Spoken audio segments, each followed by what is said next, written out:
খুলনায় পুলিশ এবং আন্দোলনকারীদের মধ্যে সংঘর্ষের এক পর্যায়ে সড়কে থাকা মাটি কাটার যন্ত্রের পেছনে কয়েকজন লুকিয়েছিলেন। একটু পর পুলিশের অবস্থান দেখতে মাথা তুলছিলেন আবদুল্লাহ শাফিল। সঙ্গে সঙ্গে পুলিশের ছোড়া ছড়রা গুলি এসে তার চোখে, মুখে, কপালে লাগে। সেই ভয়াবহ অভিজ্ঞতার কথা তুলে ধরে শাফিল বলেন, মনে হচ্ছিল চোখে লাগা ছড়রাটা চোখ চিরে আমার মস্তিষ্কে গিয়ে আঘাত করছে। কিছুই আর দেখতে পাচ্ছিলাম না। খুলনা বিশ্ববিদ্যালয়ের এক বড় ভাই টেনে নিয়ে যায় পাশের নর্দমার মধ্যে। এ ঘটনা ২রা আগস্টের। খুলনা নগরের হরিণটানা থানা এলাকায় পুলিশের সঙ্গে সংঘর্ষে চোখসহ শরীরের বিভিন্ন জায়গায় গুলিবিদ্ধ হন শাফিল। তাকে উদ্ধার করে খুলনা মেডিকেল বিশ্ববিদ্যালয় সহ কয়েকটি হাসপাতালে নেওয়া হয়। এরপর খুলনা, ঢাকায় একাধিক হাসপাতালে চিকিৎসা নিয়েছেন তিনি, কিন্তু এখনও বাঁ চোখে আলো ফেরেনি। ডান চোখে ঝাপসা দেখছেন, যন্ত্রণা তো আছেই।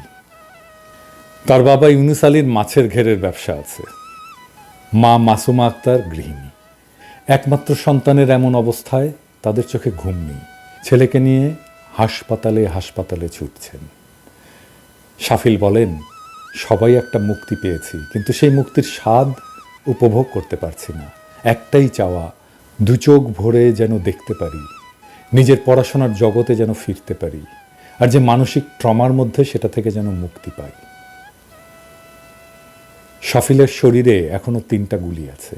সিটি স্ক্যানের তথ্য মতে শাফিলের মাথার পেছনের অংশে, কপালের বাঁ পাশে এবং বাঁ চোখের ভেতরে গুলি আছে। চিকিৎসকরা লিখছেন, বাঁ চোখের রেটিনা ছুটে আসছে, ভেতরে রক্তপাত আছে। চোখ আলো বুঝতে পারছে না। এর জন্য অস্ত্রোপচারের পর দৃষ্টি কতটুকু ফিরবে বলা যাচ্ছে না। খুলনার দারুল কুরআন সিদ্দিকিয়া কামিল মাদ্রাসা থেকে দাখিল, খুলনা পাবলিক কলেজ থেকে এইচএসসি পাশ করে একটা বিশ্ববিদ্যালয়ে ভর্তি হয়েছিলেন শাফিল। কয়েক মাস পরে ভর্তি বাতিল করে বিদেশে যাওয়ার প্রস্তুতি নিচ্ছিলেন।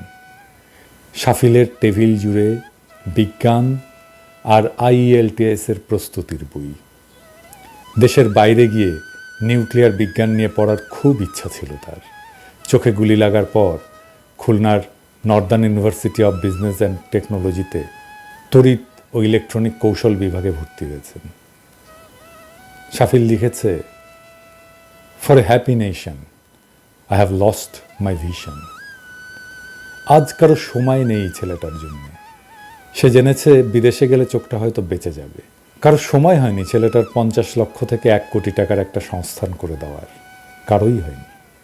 আপনারা রাষ্ট্র সংস্কার করবেন, কিচ্ছু করতে পারবেন না। মিছেমিছি কেন বাগাড়ম্বর করেন? বিপ্লবের একজন সৈনিকের সুচিকিৎসার দায় নিতে পারেন না আপনি, কোন রাষ্ট্র সংস্কার করবেন? আগে তো মানুষ, তারপরে রাষ্ট্র। 50 লক্ষ টাকা কি অনেক কিছু? শাফিল লিখেছে, পাপ কি আমার এটাই ছিল যে আমি আবু সাইদের মতো শহীদ হতে পারিনি? এজন্যই চোখ ফুঁড়ে অক্ষিগোলকে গেঁথে যাওয়া বুলেট নিয়ে ভুগতে হচ্ছে আজ 15 দিন।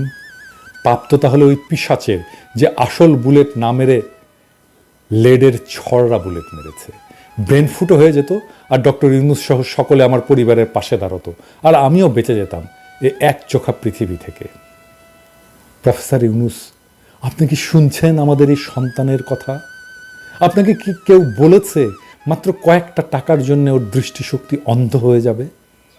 আপনাকে কিচ্ছু করতে হবে না, শুধু ওকে বাইরে পাঠান চিকিৎসার জন্য। যা টাকা লাগে আমরা প্রবাসীরা তুলে দেব, কথা দিলাম। ওর দৃষ্টি ফিরে এলে আমরা একসাথে স্লোগান তুলব, স্বাধীন বাংলাদেশে ইনকিলাব জিন্দাবাদ।